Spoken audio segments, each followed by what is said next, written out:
You are most welcome at this platform of Saran Guru digital classes. मैं ओम प्रकाश गिरी एक बार फिर आपके साथ हूँ।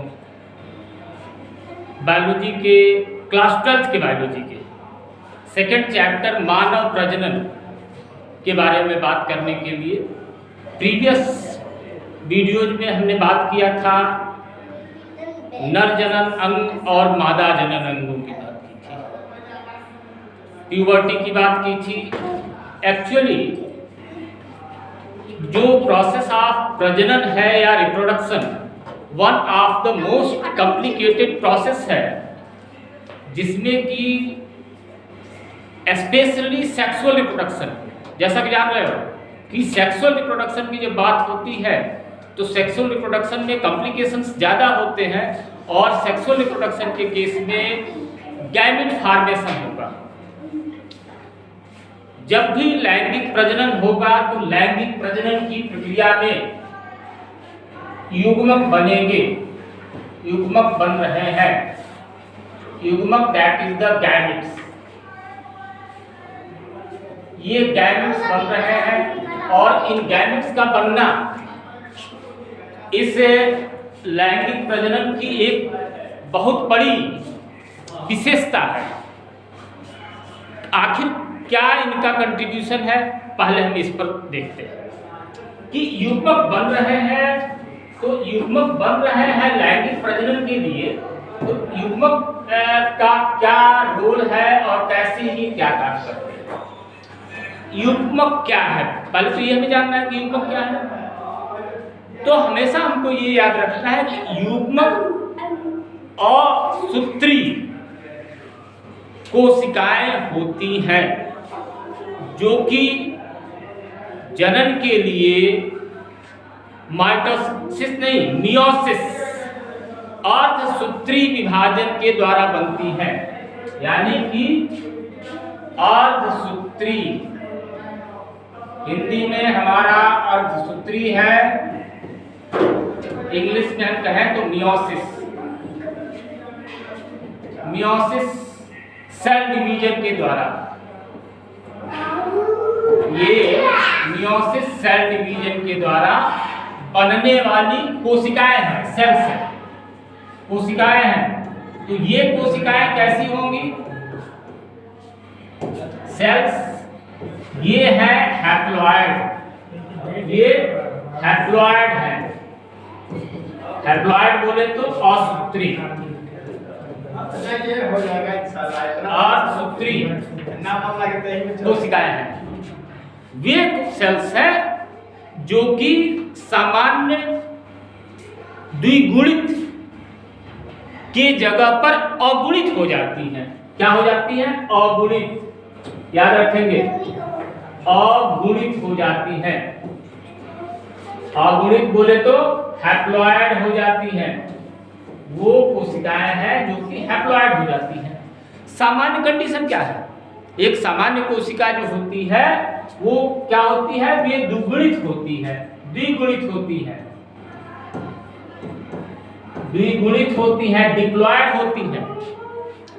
तो अब इस फीचर का बेनिफिट क्या है ये समझ लें। जब ये गैमेट्स हैप्लॉइड होंगे, मेल और फीमेल गैमेट्स होंगे, और मेल फीमेल गैमेट्स जब हैप्लॉइड होंगे तो उनके बीच फर्टिलाइजेशन होना है। जब प्रोसेस ऑफ फर्टिलाइजेशन होगा तो दो गैमेट्स जुड़ रहे हैं, एक मेल गैमेट और एक फीमेल गैमेट, दोनों एक दूसरे के साथ मिलते हैं, ठीक है। तो जब एक मेल गैमेट, एक स्पर्म हो गया, दूसरा कौन है, ओवम है, स्पर्म बोले तो शुक्राणु, शुक्राणु, और ये क्या है, अंडाणु। ये दोनों गैमेट्स हैं, एक स्पर्म है और एक ओवम है। ये दोनों गैमेट्स मिलते हैं, इन दोनों के मिलने से क्या बनेगा, युग्मनज बनेगा। जब युग्मनज बोले या इंग्लिश में दैट्स द जाइगोट। जाइगोट बनता है। ये दोनों कितने हैं, कैसे हैं, अगुणित हैं, याद रखेंगे। ये अगुणित है, ये भी अगुणित है। और जब युग्मनज बना तो ये क्या हो जाएगा, ये द्विगुणित कोशिका हो गई। तो आप हमेशा के लिए याद रखेंगे कि युग्मकों के बनने का सबसे बड़ा पर्पज क्या है। युग्मक अगुणित कोशिकाएं बनती हैं, हैप्लॉइड सेल्स बनती हैं, जिनके फर्टिलाइजेशन होने से युग्मनज बनेगा। और युग्मनज कैसा होगा, युग्मनज होता है द्विगुणित। ये युग्मनज द्विगुणित होगा। और द्विगुणित होना मतलब कि जो सामान्य कोशिकाओं में क्रोमोसोम्स की संख्या होती है, क्रोमोसोम की संख्या, क्रोमोसोम की संख्या हमेशा, जो भी क्रोमोसोम्स हमारे कोशिकाओं में स्पेशली कहाँ वो लोकेट करेंगे, न्यूक्लियस में, केंद्रक में, तो वो पेयर्ड कंडीशन में होते हैं, जोड़े में स्थित होते हैं। तो उस सामान्य स्थिति को रीगेन करने में, पुनः प्राप्त करने में ये गैमेट्स का बनना फ्रूटफुल होता है। यहाँ पर इसको अगर हम इंडिकेट करें तो इसको n नंबर से इंडिकेट करते हैं अगुणित को। ये n हो गया, ये n हो गया। और जब युग्मनज बना तो युग्मनज क्या बना, 2n बना। तो हमारा फर्स्ट पॉइंट क्या क्लियर हुआ कि युग्मक बनने का पर्पज क्या है, युग्मक बनने का फायदा क्या है। ये एक एडवांटेज है, इसको हम नोट कर लें कि what's the benefit of the formation of gametes. युग्मक बनने के फायदे क्या हैं। फायदे क्या है कि अगुणित कोशिकाएं बनेंगी, अगुणित कोशिकाएं बनेंगी, अगुणित कोशिकाएं बनने से ये जब मिलेंगे आपस में, इनका निषेचन होगा तो फिर से द्विगुणित कोशिका बन जाएगी। और हम जानते हैं कि यही जाइगोट फ्यूचर ऑर्गेनिज्म होगा, नया जीव यही बनेगा। Is it clear? तो ये हुआ advantage, benefit of the gamete formation. Gamete formation का फायदा क्या है। अब ये गैमेट फॉर्मेशन की जो बात हम कर रहे हैं, युग्मक जनन की बात, तो युग्मक जनन की बात में हम ये देख रहे हैं कि युग्मक दो तरह के होंगे। युग्मक दो तरह के होंगे, नर युग्मक और मादा युग्मक। नर युग्मक और मादा युग्मक, ठीक है। नाम जानते हैं। नर युग्मक मनुष्य के लिए जो है, मनुष्यों में जो है, जंतुओं में उसको बोलते हैं शुक्राणु, ठीक है। और मादा युग्मक अंडाणु। अंडाणु है स्पर्म एंड ओवम, ठीक। अब जब नर युग्मक बनेंगे तो इस प्रोसेस को बोलते हैं, क्या बोलेंगे, शुक्राणु जनन। ये शब्द क्या है, शुक्राणु जनन। इंग्लिश में इसको कहते हैं स्पर्मेटोजेनेसिस। स्पर्मेटोजेनेसिस, शुक्राणु जनन पर, ठीक है। मादा युग्मक के बनने की प्रक्रिया को कहते हैं oogenesis, अंडाणु जनन। तो हम पहले बात करेंगे इसकी, शुक्राणु जनन की, स्पर्मेटोजेनेसिस की बात हम करेंगे। स्पर्मेटोजेनेसिस, स्पर्म कैसे बन रहे हैं, शुक्राणु जनन, ठीक है। तो एक बात कंफर्म हो रही है हमको कि शुक्राणु कहाँ बनेंगे। शुक्राणु क्या है, नर युग्मक है, तो मादा के शरीर में बनेंगे? नहीं, नर युग्मक है तो नर के शरीर में बनेंगे, ठीक है। अंडाणु मादा युग्मक है, तो ये मादा के शरीर में बनेगा। तो आइए हम देखते हैं, क्या हम बात करेंगे शुक्राणु जनन की। तो शुक्राणु जनन क्या है? शुक्राणु जनन, दैट इज द स्पर्मेटोजेनेसिस। तो शुक्राणु जनन या अंडाणु जनन के लिए हम गोनैड शब्द बताए थे आपको पिछली क्लासेज में, कई बार मैंने रिपीट किया। गोनैड्स प्राथमिक लैंगिक अंग, नर और मादा दोनों में। नर में प्राथमिक लैंगिक अंग क्या है, याद पड़ रहा है? वो है structure of testis, testis that is the वृषण। और मादा में कौन सा है स्ट्रक्चर?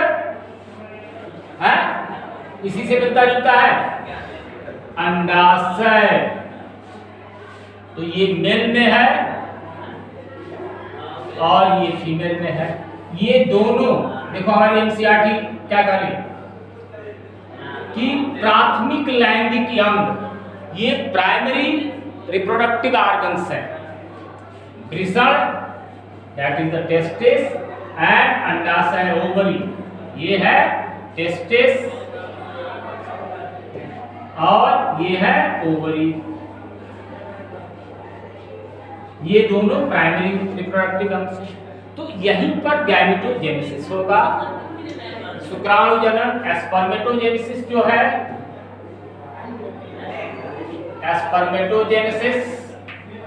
स्पर्मेटोजेनेसिस होगा इस वृषण में, टेस्टिस के अंदर होगा। और oogenesis होगा अंडाशय में। ठीक है, तो ये प्रोसेस कैसे कंटिन्यू होगी? Process of spermatogenesis. तो स्पर्मेटोजेनेसिस के लिए हम देखते हैं क्या स्ट्रक्चर वृषण में अपरिपक्व नर जर्म कोशिकाएं spermatogonia, that is the spermatogonia, plural में है, सिंगुलर में स्पर्मेटोगोनियम हो। तो ये एग्जिस्ट कहां से करती है, ये कहां पर होंगी? शुक्राणु जन्म द्वारा शुक्राणु उत्पन्न करती है, ये तो ठीक है। ये है कहां? ये है शुक्राणु जनन नलिकाओं में, सेमिनिफेरस ट्यूबुल्स। याद पड़ रहा है कि टेस्टिकल्स में हम लोगों ने बात की थी 200 से 300 रैंडमली हम बात करते हैं, लेकिन इन एक्यूरेट 250 के आसपास लोब्यूल्स है। इस टेस्टिकल के अंदर छोटे छोटे लोब्यूल्स की बात हुई थी। तो ये लोब्यूल्स के अंदर सेमिनिफेरस ट्यूबुल्स होती है। इन सेमिनिफेरस ट्यूबुल्स के अंदर ये एग्जिस्ट करती हैं कौन? ये स्पर्मेटोगोनियल सेल्स एग्जिस्ट करती हैं। और इन स्पर्मेटोगोनियल सेल्स को मदर सेल कहा जा सकता है, जो कि स्पर्म प्रोड्यूस करती हैं। अब इनमें क्या होता है? इनमें सामान्य तौर पर समसूत्री विभाजन, माइटोसिस, डिवीजन कंटिन्यू होता है, संख्या बढ़ती रहती है। और संख्या बढ़ने के बाद क्या बता रहा है कि भीतरी भित्ति में उपस्थित शुक्राणुजन समसूत्री विभाजन, माइटोटिक डिवीजन करते हैं, संख्या में वृद्धि करते रहते हैं। प्रत्येक शुक्राणुजनन द्विगुणित होती है, डिप्लॉयड है, 46 क्रोमोसोम्स है। कुछ शुक्राणुजननों में अच्छे एक चीज ध्यान कि ये जो स्पर्मेटोगोनियल सेल्स होती हैं, ये स्पर्मेटोगोनियल सेल्स दो कैटेगरी में डिवाइड होती है आगे बढ़ के। एक तो ये कंटिन्यू फिर डिवाइड होकर स्पर्मेटोगोनियल सेल्स बनाएंगी, कैटेगरी ए। और कैटेगरी बी वाली जो स्पर्मेटोगोनियल सेल्स होगी वो आगे चल के स्पर्म बनाएंगी। तो यही बात यहाँ कह रहा है एनसीईआरटी, इनमें कुछ शुक्राणु जनन में समय समय पर अर्धसूत्री विभाजन होता है, जिनको प्राइमरी शुक्राणु कोशिकाएं, अब क्या होगा इनका नाम स्पर्मेटोगोनियल सेल्स है। ये स्पर्मेटोगोनियल सेल्स बदल गए किसमें, प्राइमरी स्पर्मेटोसाइट्स, स्पर्मेटोसाइट सेल्स हो गई। अच्छे, ये प्राइमरी स्पर्मेटोसाइट सेल्स बन गए। अब इनमें आगे चल के मियोसिस होगा, अर्धसूत्री विभाजन होगा। एक चीज यहाँ नोट कर लेते हैं, ये प्राइमरी स्पर्मेटोसाइट्स जो है इसमें 46 नंबर ऑफ क्रोमोसोम्स है मनुष्य के केस में। तो ये कितनी होंगी, 23 पेयर्स होंगी, 23 पेयर्स, यानी कि ये डिप्लॉयड है। ये सारा नोट करते चलो, डिप्लॉयड सेल्स हैं। अब जब इनमें क्या होगा, मियोसिस होगा, अर्धसूत्री विभाजन होगा, मियोसिस, तब ये प्राइमरी स्पर्मेटोसाइट सेल्स डिवाइड होंगी, 2 सेल्स बनेंगी और इन दोनों सेल्स में इनको क्या नाम दिया जाएगा, सेकेंडरी द्वितीयक स्पर्मेटोसाइट्स। ये सेकेंडरी स्पर्मेटोसाइट्स बन रही हैं, और जब ये सेकेंडरी स्पर्मेटोसाइट्स बनी तो इसमें नंबर ऑफ क्रोमोसोम्स जो है आधे हो गए।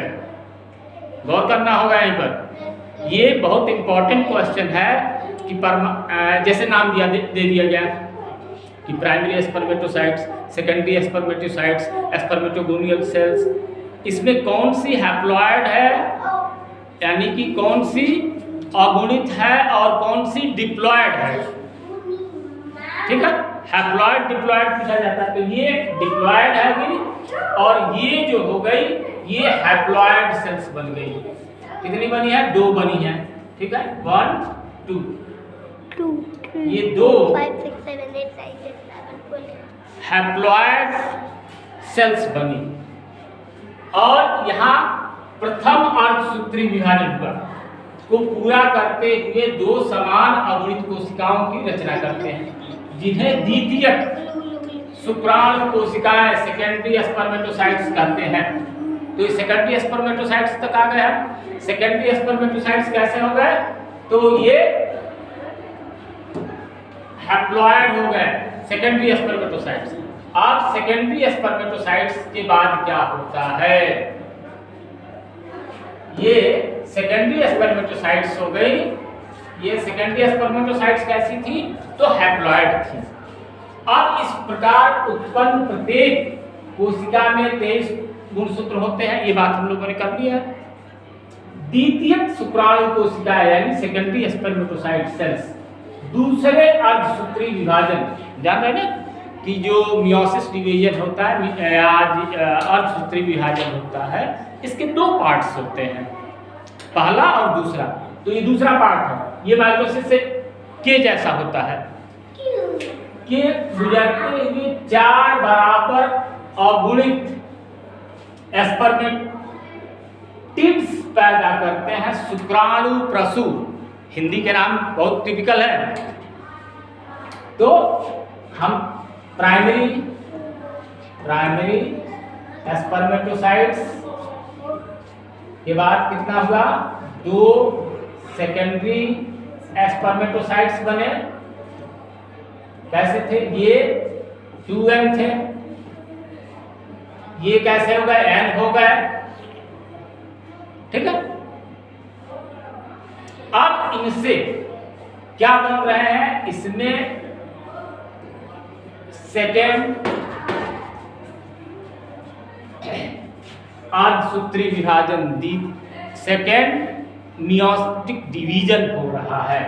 तो यहां फिर बन रहे हैं क्या, स्पर्मेटिड्स, 1 2 3 और 4, कुल मिला के कितने स्पर्मेटिड्स बन गए, 4 स्पर्मेटिड्स बन गए। जैसा कि हम जान रहे हैं कि मियोसिस डिवीजन में एक सेल डिवाइड होती है एक डिप्लॉयड सेल डिवाइड होके 4 हैप्लॉयड सेल्स प्रोड्यूस करती हैं। तो ये स्पर्मेटिड्स बन गए। ये स्पर्मेटिड्स अभी डायग्राम में इसको और एक्सप्लोर किया जाएगा। स्पर्मेटिड्स बने, अभी स्पर्म नहीं बने हैं। बी केयरफुल, सेल तो बन गए लेकिन उनका जो स्पेसिफिक स्ट्रक्चर है यहाँ पर स्पर्म का दिखाई पड़ेगा, अभी हम लोग उस पर भी बात करेंगे, वो नहीं बने हैं। तो इनको क्या कहा गया? स्पर्मेटिड्स। स्पर्मेटिड्स, सिंगुलर में स्पर्मेटिड हो गया, प्लूरल में स्पर्मेटिड्स हो गए। तो spermatids are the normal oval shaped structure, round shaped structure. उनका शेप जो है स्पेशलाइज नहीं हुआ है, स्पेशलाइजेशन नहीं हुआ है। देखिए क्या हमारा एनसीईआरटी लिखता है, चित्र शुक्राणु प्रसूति में ओ में गुणसूत्रों की संख्या कितनी होनी चाहिए? भाई जाहिर सी बात है, गुणसूत्रों की संख्या होगी 23, हैप्लॉयड ही है, उसमें कोई चेंज नहीं है। शुक्राणु प्रसूति स्पर्मेटिड्स रूपांतरित होकर शुक्राणु स्पर्मेटोजोआ बनाते हैं। इस प्रक्रिया को शुक्राणु जनन स्पर्मियोजेनेसिस कहते हैं। एक नया टर्म हम बात कर रहे हैं, कलेक्टिवली पूरी प्रक्रिया को क्या कहें?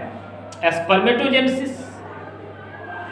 लेकिन स्पर्मेटिड का स्पर्म बनना, स्पर्मेटिड से स्पर्म, ध्यान देना, यहां से यहां तक की बात है। यहां क्या होगा?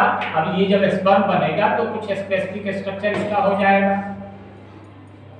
अभी इधर आते हैं तो हम लोग बात करते हैं। ये स्पर्म बन गया, तो अब जब स्पर्म बना स्पर्मेटिड से, तो ये प्रक्रिया क्या हो गई? स्पर्मियोजेनेसिस। यानी कि यहाँ पर बहुत सारे मेटामॉर्फोसिस हो रहा है, उसमें चेंजेज आ रहे हैं, इसका आकार बन रहा है। यहाँ कोई निश्चित आकार नहीं है, एक सामान्य गोल संरचना है जो कि क्या कही जा रही है? स्पर्मेटिड कही जा रही है। हैप्लॉयड तो है, अगुणित तो है, लेकिन उसका आकार निश्चित नहीं है। तो आकार कब मिला? स्पर्म बनने के बाद। और इस प्रक्रिया का क्या नाम है? स्पर्मियोजेनेसिस। नोट कर लेना, स्पर्मियोजेनेसिस। हम लोग ओवरऑल किस चीज की बात कर रहे हैं?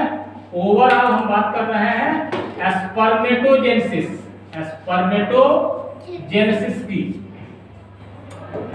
और ये टर्म क्या है? स्पर्मियोजेनेसिस।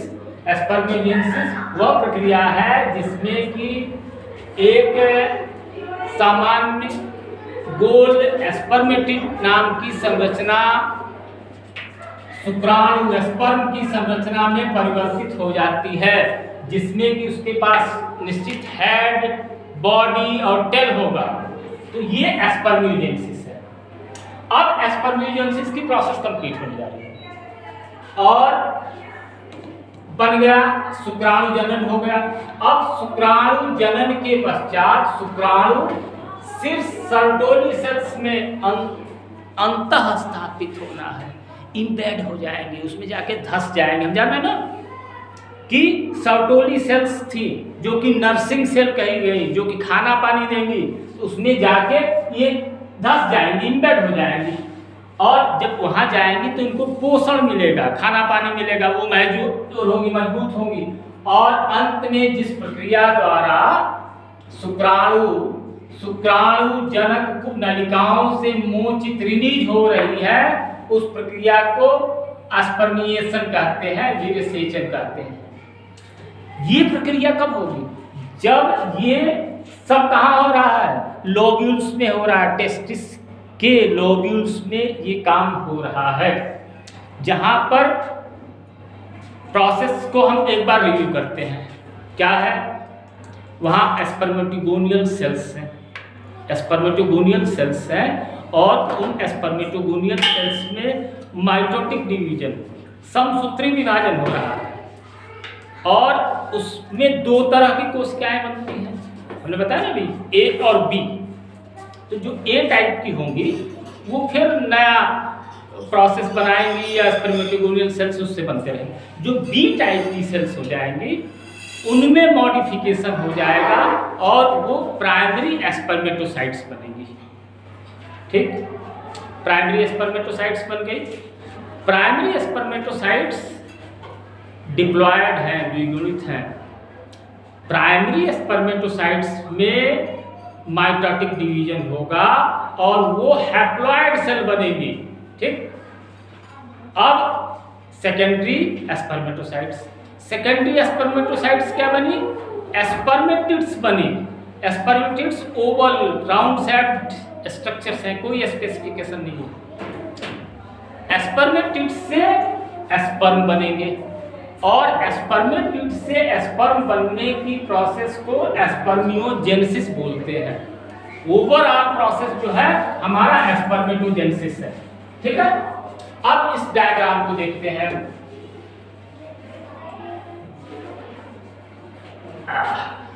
अब इस डायग्राम को हम ऑब्जर्व करें, ऊंचाया थोड़ा सा।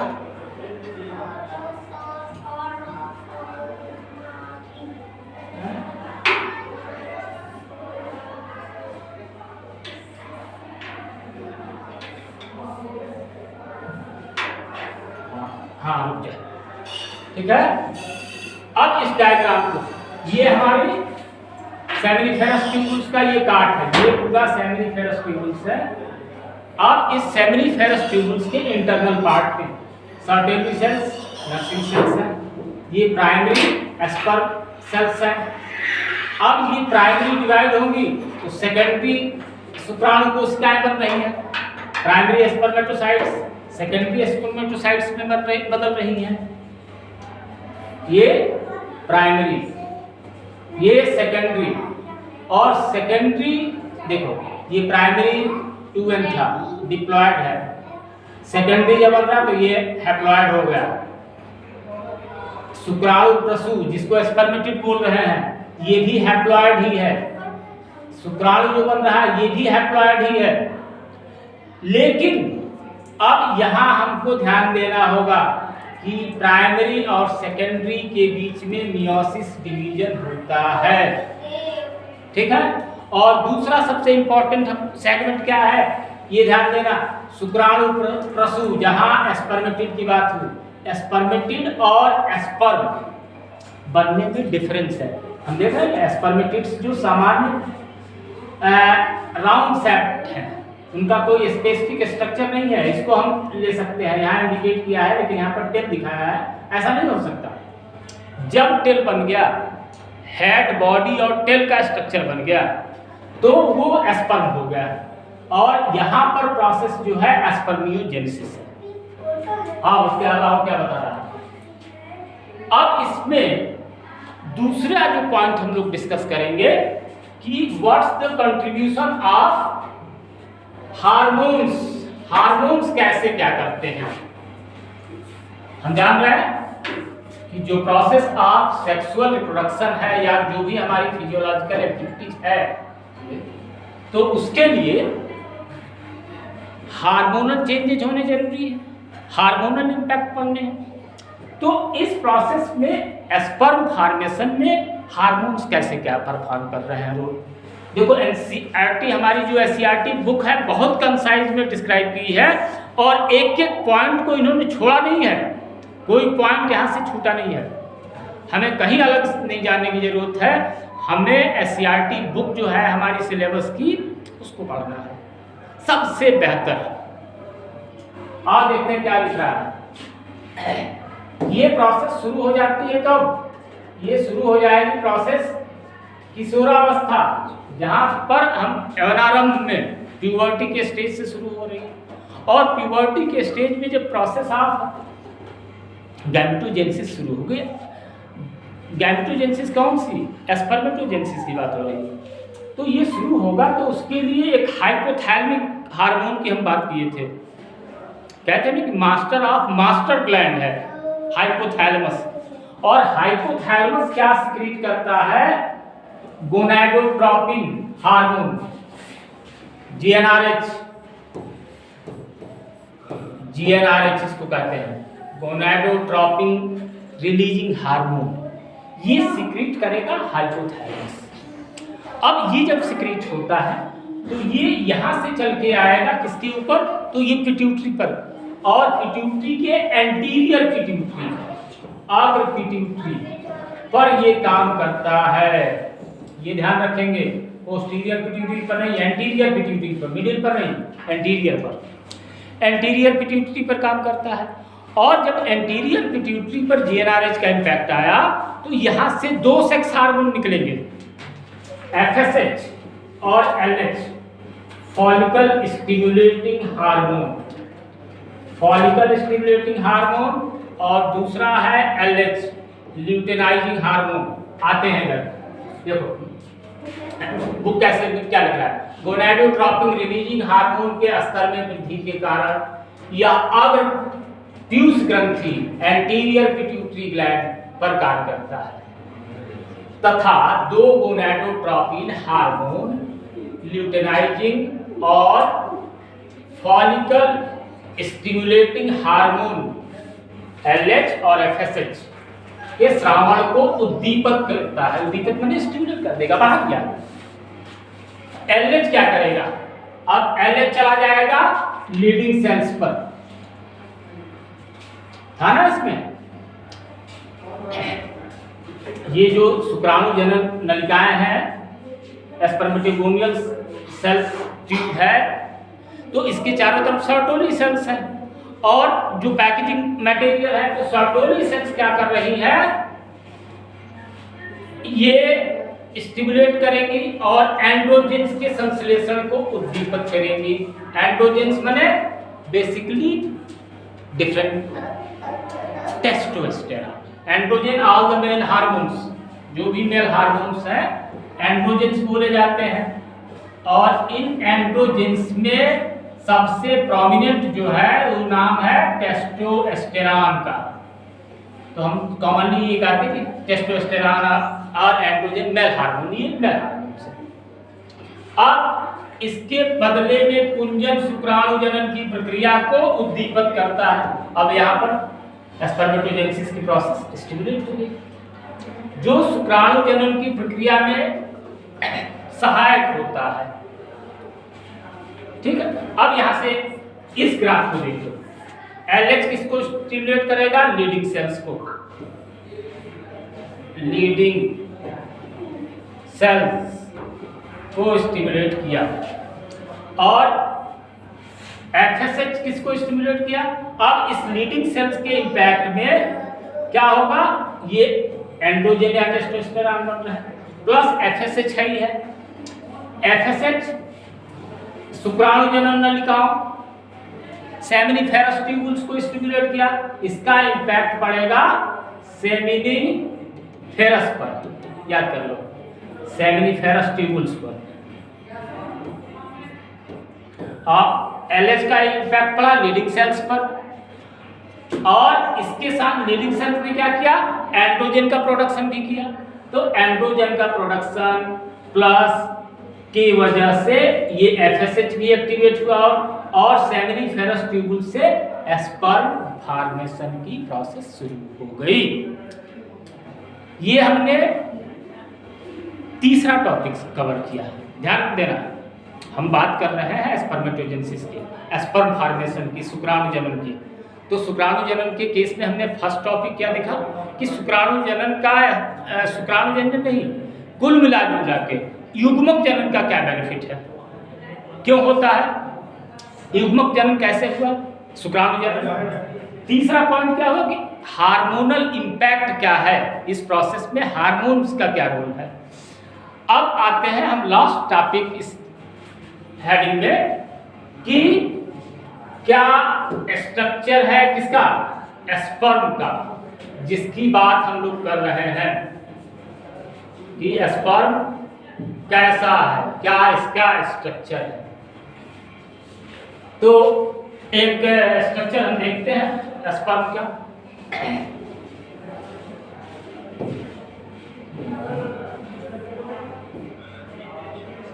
हाँ ठीक है, ये एक स्पर्म है,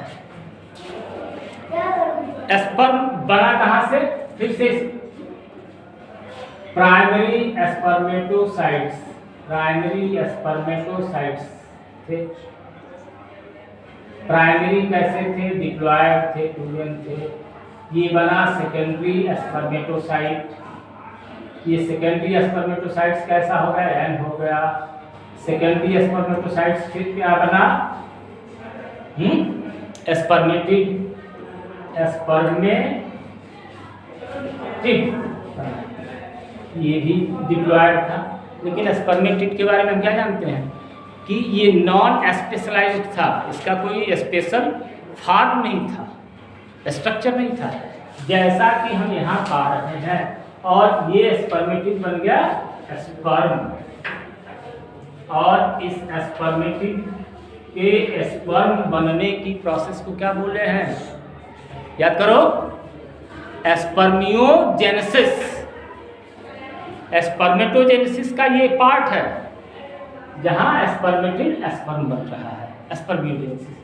अब इस स्ट्रक्चर को हम ऑब्जर्व करें तो इस स्ट्रक्चर में हम क्या ऑब्जर्व कर रहे हैं, एक हेड है, ये हेड है स्पर्म का, हेड, ये पोर्शन बॉडी, मिडिल पार्ट, और ये तीसरा सेगमेंट ये टेल है।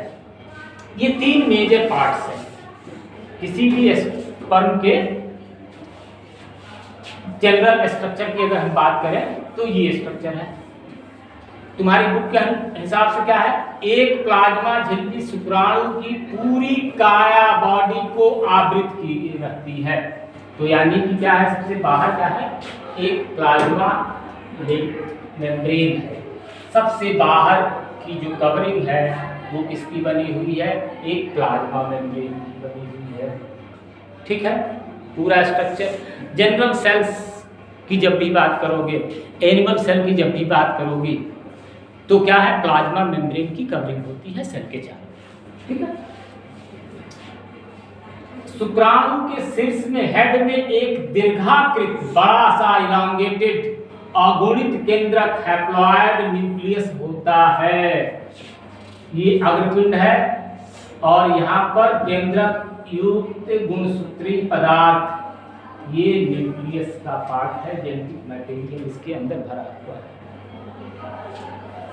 एक हाँ नहीं दिया है, चलो, तथा इसका अग्रभाग एक टोपीनुमा संरचना से आवृत है जिसे अग्रपिंडक एक्रोजोम कहते हैं।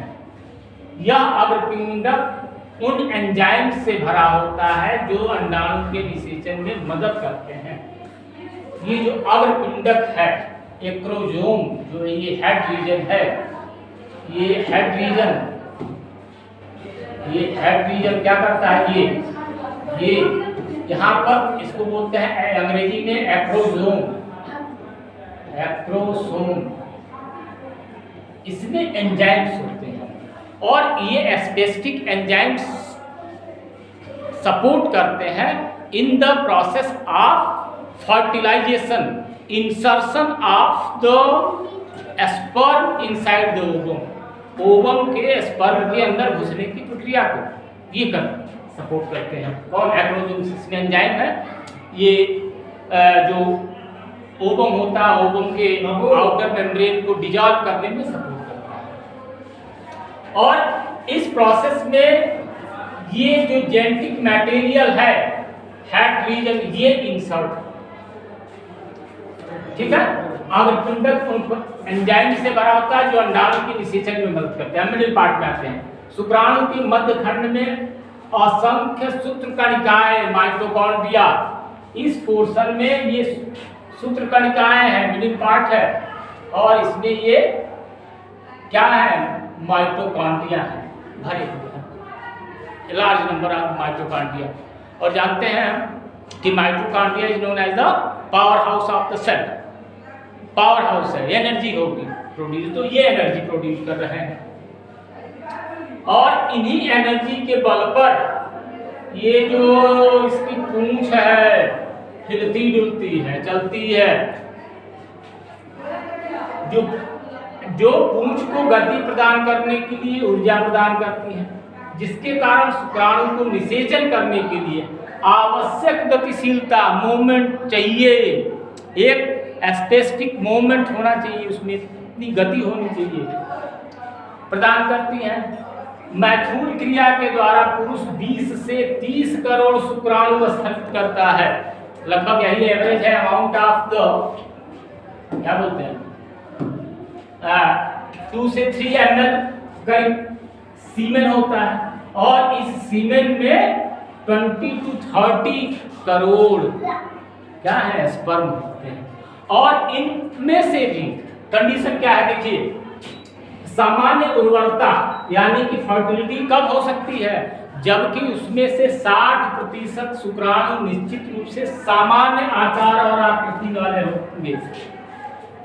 अगर 60% से 60% से कम हो गई उनकी संख्या नॉर्मल स्पर्म्स की, तो वो मेल फर्टाइल नहीं होगा।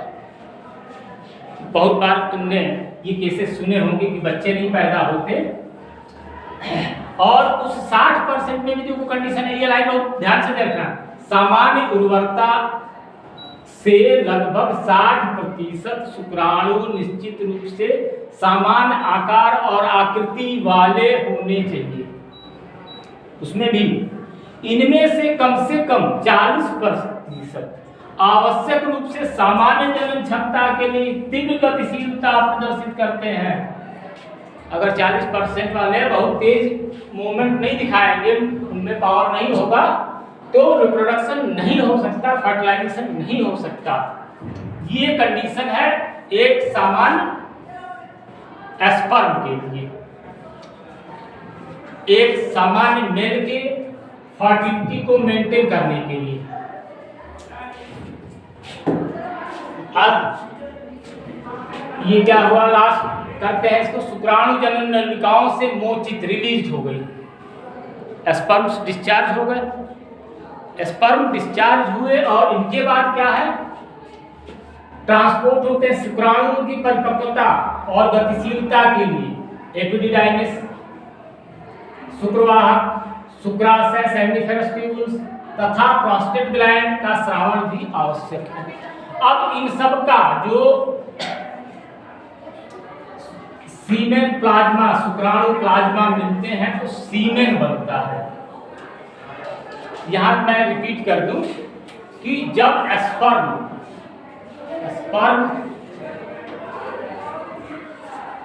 टेस्टिस में बनता है और टेस्टिस से बनके एब्डोमिनल रीजन में सेमिनिफेरस ट्यूब्यूल से ऊपर की ओर जाता है, तो वो स्लगिश फॉर्म में होता है, उसमें गतिशीलता नहीं होती। गतिशीलता कब आएगी, जब सेमिनल वेसिकल्स के डिस्चार्जेज, प्रोस्टेट के डिस्चार्जेज उसके साथ मिलेंगे, लिक्विफाइड होगा, और लिक्विफाइड होगा तब जाकर स्पर्म में मोशन आएगा, मूवमेंट आएगा, वो एक्टिवेट होगा, और तब जाकर वो फर्टिलाइजेशन में सपोर्ट करेगा। सपोज दैट हम बात कर लेते हैं सेमिनल वेसिकल्स की या प्रोस्टेट की, इन दोनों डिस्चार्जेस में कोई प्रॉब्लम आ गए, उस कंडीशन में भी वो मेल फर्टाइल नहीं होगा, उसके शुक्राणु जो है, स्पर्म जो है, वो फर्टिलाइजेशन नहीं कर सकते हैं। ठीक है, नेक्स्ट टॉपिक, नेक्स्ट वीडियो हमारा क्या होगा, oogenesis की बात हम करेंगे नेक्स्ट वीडियो में। ठीक है, clear, okay, thank you, thanks a lot for watching the video.